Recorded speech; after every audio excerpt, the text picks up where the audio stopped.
Okay.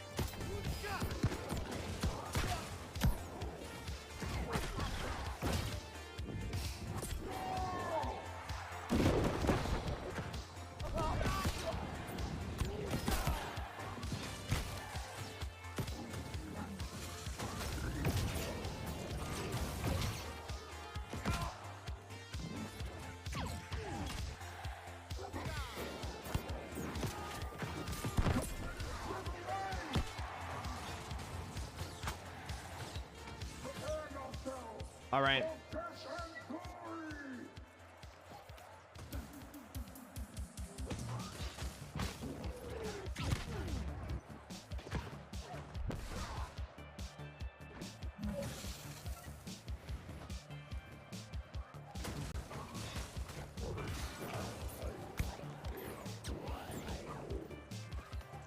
All right.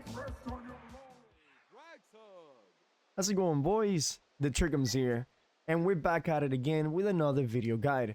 This one is going to be about arenas, and this is my current PvP build for the arenas. Small scale PvP, OPR, 1v1s, not wars though. This is not the build that I use for war. This is the build that I use for everything else but wars.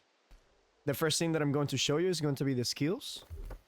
And we're gonna jump over here. For the fire staff, this is how we're gonna go. We're gonna start with fire restoration, 10% cooldown reductions on heavy hits, clear mind while holding a fire staff, and above 50% mana, you gain 5% power. We're only gonna get 1 point on the fireball, that's all we need. Clear casting, whenever you're not taking damage for 3 seconds, you deal 5 extra percent damage. We're going to get the spell slinger for that extra 10% critical strike. Prophet of Fire God, 15% critical damage, and Flare, so heavy attacks no longer consume mana. Anytime that you want to send a heavy attack, boom, you can send it in there. We're gonna start over here with Pyromania while holding a fire staff and below 50% max health, you deal 15% increased damage. We're going to get everything on the flamethrower, of course. We're going to get Let It Burn, so we can get that 10% 45 for 2 seconds every time we burn an enemy. Kindle, so again, the burnings on the enemy stay on it longer, therefore we keep Let It Burn longer even if we're not attacking the enemy. We're gonna get combat speed, every single one of the points in burnout, and as for the last point, you can go ahead and pick whatever you want. If you want to pick Watch It Burn, you can pick Watch It Burn. If you want Cinch, well, pick Cinch. I love Trial by Fire. It doesn't do anything, it just looks cool, alright? That's the only reason that I use it. And that does it for the fire staff. For the ice gauntlet, we're gonna get everything on the ice spike because we're going to be utilizing the ice spike as our, burst ability. We're going to be using our ice storm, every single one of the points in it. We're gonna get heavy freeze and critical frost, so we get that 50% increase critical rate. And ultimate shield, which is mandatory if we want to do extra damage, not only with the fire staff, but also all our ice's abilities, right? We're gonna get Refreshing Frost and Defiant Freeze. These two are very, very, very strong. For our gear, my fire staff is Efficient Burnout, Vicious and Keenly Empower. You could use Efficient Burnout, Vicious Keen, it doesn't matter. Now, I understand that a lot of you might be like, why are you using Efficient Burnout on the fire staff trick? Well, let me tell you something. Do you see how it says 33% increased damage until your next fire hit? Well, guess what? The flamethrower is not a hit. So if we use Efficient Burnout, right, for 8 seconds, we can do 33% damage with our flamethrower, okay? Now, we don't necessarily have to stay with the flamethrower the entirety of the 8 seconds, but usually how we'll go is I will use Efficient Burnout, right? Then I will be burning the enemy for like 5-6 seconds with the flamethrower, and whenever I have like a second or two left of the buff, you either send a basic attack or you send a fireball for maximum amount of damage. Now, if you were to have the fireball on the staff, right, the fireball will be doing 67% damage, which is a very good amount of damage, right? 67% extra damage, it's pretty nice, but we won't be getting too much damage with the flamethrower. If you had Efficient Burnout in the gear, it doesn't give you all the way up to 33%. I think it gives you like 80% or something like that. So the fireball, yes, it will be doing more damage every time you use it, but everything else will be doing damage, right? Like for example, since her flamethrower is our main persistent damage, right? I'd rather have 33% increased damage on the flamethrower for 5, 6, 7 seconds, and then at the end send a fireball for maximum amount of damage. Because fireball, you use a fireball, it deals a lot of damage, and then the enemy just chug a potion, and that's it. Now you have to wait until the next fireball so you can do a pretty nice amount of damage. But with efficient burnout on the weapon and fireball in the helmet, for example, you can do a nice amount of damage with the flamethrower and also a nice amount of damage with the fireball. That is why, chat, I recommend using efficient burnout for my build on the weapon. If you have efficient burnout on the gear and fireball in the weapon, that's fine. It's not the end of the world. But if you want to min-max how to do the most amount of damage with the flamethrower in conjunction with the fireball, having efficient burnout in the fire staff is the way to go. Now, since we're going to be utilizing Ice Spike as our main damage with the ice gauntlet, I recommend having a Keen Vicious and Frost Attunement, or any type of attunement on the Ice Gauntlet. Frost Attunement will be the one that deals the most amount of damage, obviously, because ultimate Frost, right? That increases your ice damage by 25% whenever you use an ice ability. So the moment that you hit the enemy, right? The moment that you hit the enemy with an Ice Spike, immediately that's gonna proc, and that Frost Attunement will do more damage, an extra 25% damage on the 80% of the Frost Attunement. But it does add up. It does add up, and it is a lot of damage. Obviously, you need Keen and Vicious if you're going to be utilizing Ice Spike a lot. Since we're using a Ice Gauntlet that is full offensive, right? Keen Vicious and Frost Attunement, we need Unending Thaw somewhere in our gear, because Unending Thaw, as you guys know, it is the only perk for the Ice Gauntlet that I still say it is the most important one. It's mandatory, and you should always have Unending Thaw. So since we're going to have a full offensive Ice Gauntlet, we're going to have Unending Thaw in one of our piece of armors. Since we're going to be utilizing the flamethrower, I also recommend using accelerating flamethrower somewhere in your gear. I don't recommend using accelerating flamethrower on the weapon. It's just a waste, because the only difference from having accelerating flamethrower in the gear and the weapon is that the dots in the gear last 15% longer, in the weapon is just like 20% longer. So if you put accelerating flamethrower in the weapon, all it does, it adds 5% for your burn to last, a little bit longer. It's not that big of a deal. The 20% movement speed, it's always there. You don't have to worry about it. So for the perks, like I said, efficient burnout on the weapon, empowering fireball on the gear for the fire staff, and accelerating flamethrower also on the gear. If you're going to be using my Ice Gauntlet, then you need to have some Unending Thaw somewhere in your gear. All right, that does it for the gear. That does it for the perks. Now let's jump into see how this build will work, right? So let's say the arena starts, right? And every time that the arena starts, so the duel starts or the fight starts in general, the very first thing that you're going to do is you're going to send in the fireball, all right? The moment that the arena opens the gate, you know how the enemy's behind the pillar. Sometimes you send the fireball to the left, sometimes you send it to the right, right? If the fireball by any chance crits, right? In this case, didn't crit, but sometimes you're going to hit more than one enemy. Sometimes you hit one enemy. Sometimes you hit all three enemies, right? If the fireball hits by any chance, you will immediately proc Keenly Empower on the fire staff, right? You're gonna get that 50% increased damage for 5 seconds. And as soon as you crit with that fireball, or as soon as you send that fireball, you're gonna switch to the Ice Gauntlet, and you're gonna try to put that Blizzard in the back of the pillar, or next to the pillar, so you deal damage to all of those enemies hiding behind the pillar. So that is always going to be the opener, right? That is always going to be the opener. You're gonna send the fireball, you're gonna use the Blizzard on top of the enemies behind the pillar, right? And then you will switch to your fire staff. Now you have the fireball coming back from cooldown. The enemy is getting damage behind the pillar, and if they haven't come out yet, that is when you will use your burnout, right? You will get that empowerment, and then you're gonna start burning the enemy for, like I said, 5-6 seconds, and then on the very last second of the buff, you can go ahead and send the fireball again for maximum amount of damage. Now let me show you something, chat. Let me show you something. Because of the efficient burnout gives us such a good amount of mana regen, even if your mana is almost running out, right? And you use an efficient burnout, you're going to be able to utilize your flamethrower, because the amount of mana that you get from efficient burnout is basically the amount of mana that flamethrower uses. So you saw how I was able to stay with the same amount of mana for the entirety of the 8 seconds, just because of the efficient burnout mana regen. It's that good. Here, I'm gonna show you now. If you guys observe my mana, it's 19, 19, 19, 19, 19. Sometimes it goes down to 18 because the flamethrower does consume a little bit more mana than what the efficient burnout gives you. But still, efficient burnout is very, very, very efficient. Not only to increase the damage of the flamethrower for 33%, but it also makes your flamethrower basically be free mana, right? Like you don't spend any mana with the flamethrower after using the efficient burnout. As you guys see there, 33, 32, 33, 32. It might drop to 31, but that again, it's not that big of a deal. And then at the very last second, you would have sent your fireball in there. For the ice spike, rotation, how you will play this, you don't always have to wait, you don't always have to freeze the enemy with your heavy freeze or anything like that, to go ahead and send your ice spike. You don't have to do that. You can send the ice spike literally whenever you want. The ice spike is a very good amount of damage, especially if you hit those hit. But on top of that, you guys gotta remember, the ice spike is a stagger, so even if you don't hit the enemy with all of the hits, if you stagger the enemy, you can always send that basic attack back to back, and do at least 20% of their health with just one ice spike, even if it doesn't hit all the hits.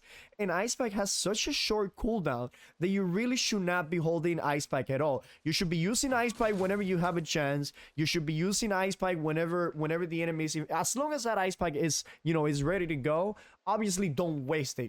Just sometimes it's better to wait like a second or two to position yourself better. If you have a blizzard and you use ice spike after that, the cooldown of your blizzard is gonna go down dramatically. As you guys see there, I have ice spike again, and I have blizzard in like 2 seconds, right? So it's just the situation dictates. But that is how you will play with the fire staff and the ice spike. The ice spike is very good to finish people, but not only to finish them. Like, let's say that you're fighting a healer, right? We know how hard it is for us mages to kill healers. So you will use your efficient burnout. You're gonna start burning the healer with a flamethrower. He's gonna be doing a lot of damage because, once again, that 33% increased damage, right? If the healer is like around 40% after you did that combo, and the healer is trying to cast a healing ability, that it is a 1 second cast. The moment that you're burning them and you see that they're about to cast, you just switch to the ice gauntlet and send the ice spike forward immediately. Not only you will stagger them, interrupt the healing, but you could potentially also kill the healers. As for the attributes, we're going to be using 310, 160, so that whenever we eat our food, we get all the way up to 200 constitution. And I always recommend, the 300, 200. You can use the last 10 points. You can do it on whatever you want. You can put it an extra 10 constitution, so you have 210, or you can put it on the intelligence. It really doesn't matter. It's up to you guys. As for the gear, depends who you're fighting, really. So in this case, I have several sets on me right now. There's a lot of archers in OPR, and there's a lot of archers in arenas. Also, you can find sometimes some fire mages here and there. But the thing that I do the most, it's arenas, right? And arenas, like I said, the most dominant class in arena is either archer or the mages whenever they come.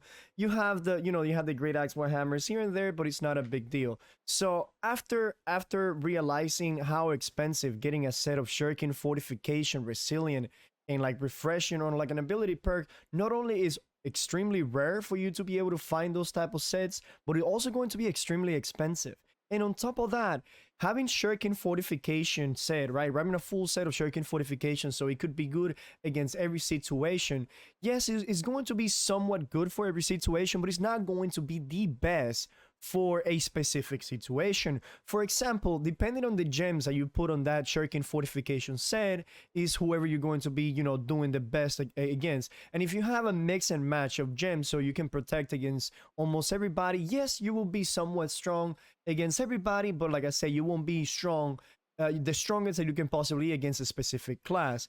In my case, I have an anti-mage set and I have an anti-hunter set, like archers and musketeers, right? So I have, here's my anti-mage set, like I said, empowering fireball, resilient in critical red, I got another fire elemental gem, elemental aversion, shuriken fortification, refreshing, elemental aversion, resilience, elemental aversion, shuriken fortification, resilience, and you get what I mean. So this is like an anti-mage set right here. For my necklace, I have like a flame protection, divine and health. If you're fighting against like a guy with a spear and bow, then I recommend that you have like a thrust protection, divine health, or you could use health in stamina recovery. Stamina recovery is very, very, very strong. Like I have a stamina recovery over here whenever I'm fighting like a guy against, a guy with a great axe or something like that, that they do the gravity wall combo, and some of the times they can almost one-shot you. Having stamina recovery accessory in your arsenal is very, very good depending on your matchup. Against another mage, you don't really need it, but against like an archer spear guy, sometimes I had to put that on. For the accessories, I still rocking my Champion's Ring. I will never take this off. Champion's Ring is just a badass ring, especially now that I am playing light, right? I know I used to play medium all the time, but now I did a transition to light, and I've been loving light. I think that light is the way to go right now. Although the next patch, the light and medium are going to get nerfed, and heavy armor is going to get buffed, but that is an information for another time. For the earring, healthy toes, refreshing toes, regenerating. This is a pretty good earring, for every kind of situation. And since it's for my anti-mage set, you guys can see that I have a fire gem. If you can get more than one champion's ring, I would recommend that. Like, whenever we level up our PvP tracks, every time that you see a champion's accessory, go ahead and take it. Even if you already have one, because that way you can have the same accessory for different type of situation. For example, whenever I'm fighting a mage, I put my champion's ring with a fire ward. But if I'm fighting an archer or a musketeer, I put my champion's ring with a thrust ward in it. That way I'm covered in every kind of situation. And yeah, that's it, chat. If well, here's my anti-hunter set. As you guys can see, is physical aversion resilient. You got refreshing, thrust ward over here, physical aversion resilience, physical aversion resilience, and physical aversion refreshing, and you get what I mean by this. So if you're going to be fighting against a lot of mages in arena, then it's very good to have an anti-mage set with elemental aversion.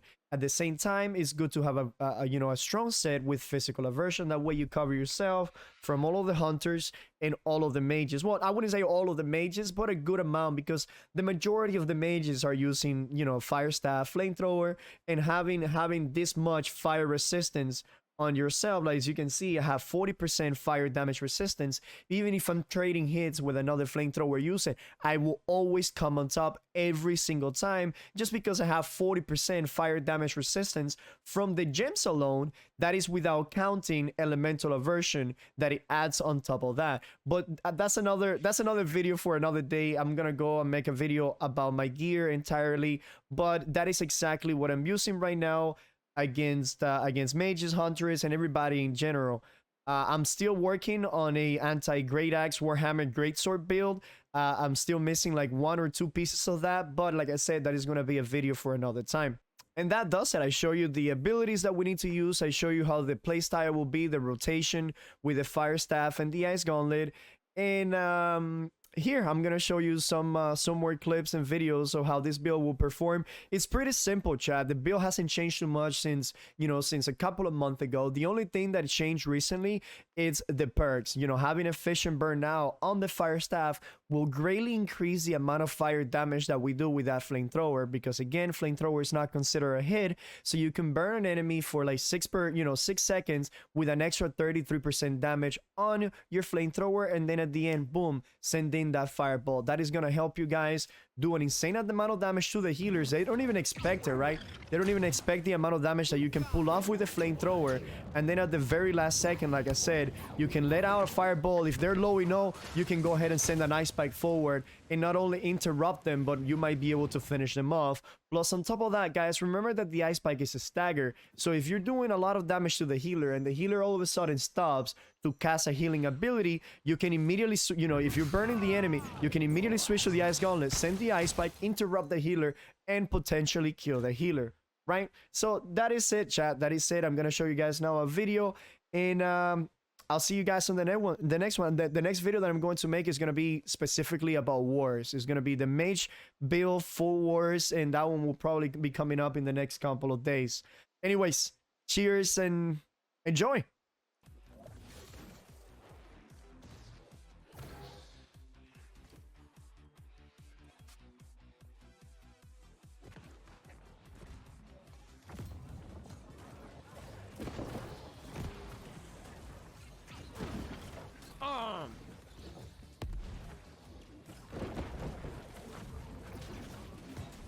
Alright, that guy's not gonna make it in there. There you go, first blood.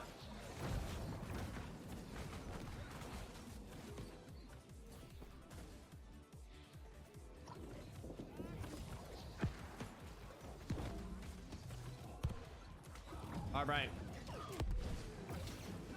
Oh my god. Boink. Sashimi didn't make it right there. Thank you so very much, Scott.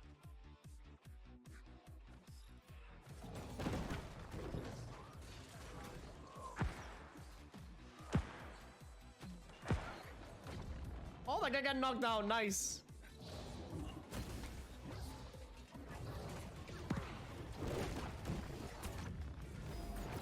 Oh, we got smart.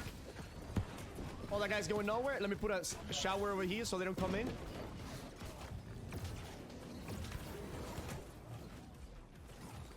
Can we get some healing circle as we come out? I got shockwaved.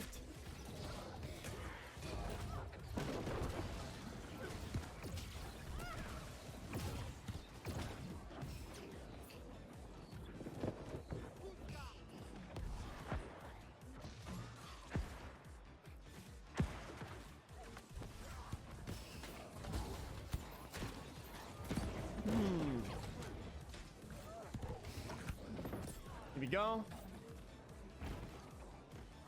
Another one.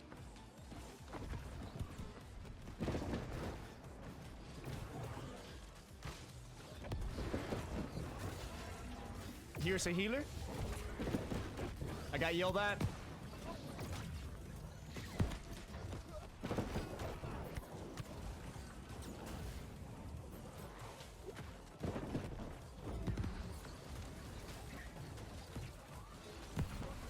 Okay, did it make it? I got Shocky. Alright, I'm gonna reposition again.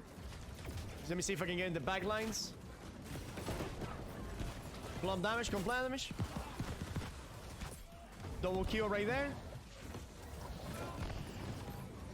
That's a heavy boy right there.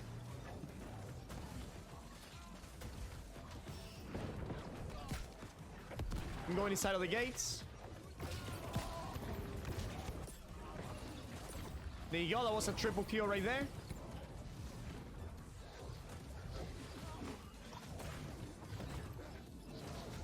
Alright.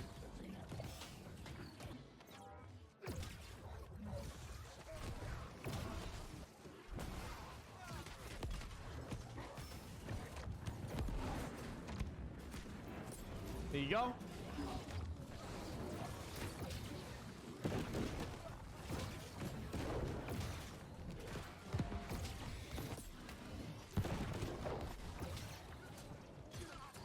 Did it make it?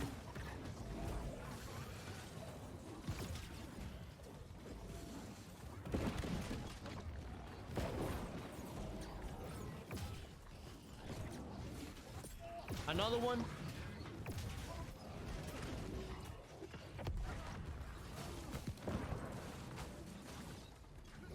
There you go.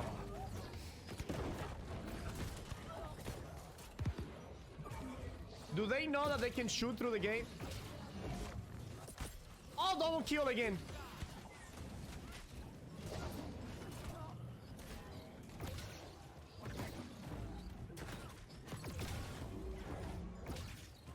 Here we go.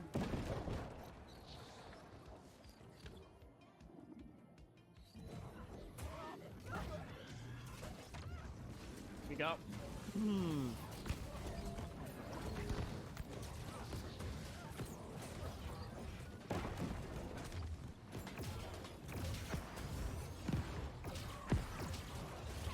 Where are these guys coming from?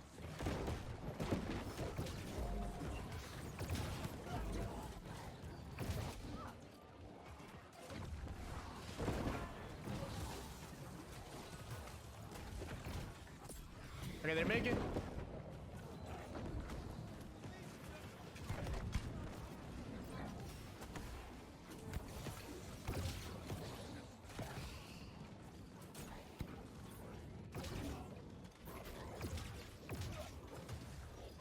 Nice.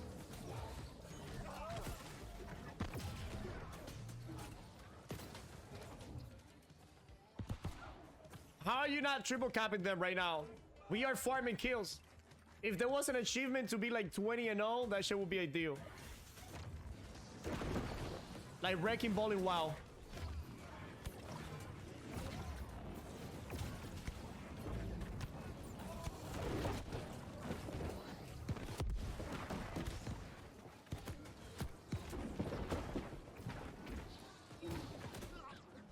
Oh yeah? Oh yeah? I'm gonna fucking make you jump down right now.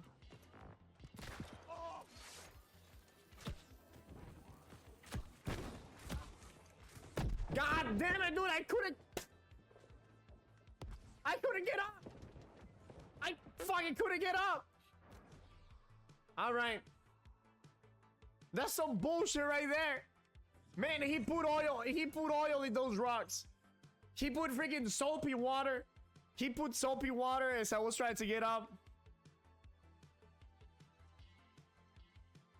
Man. Ain't that some shit, chat?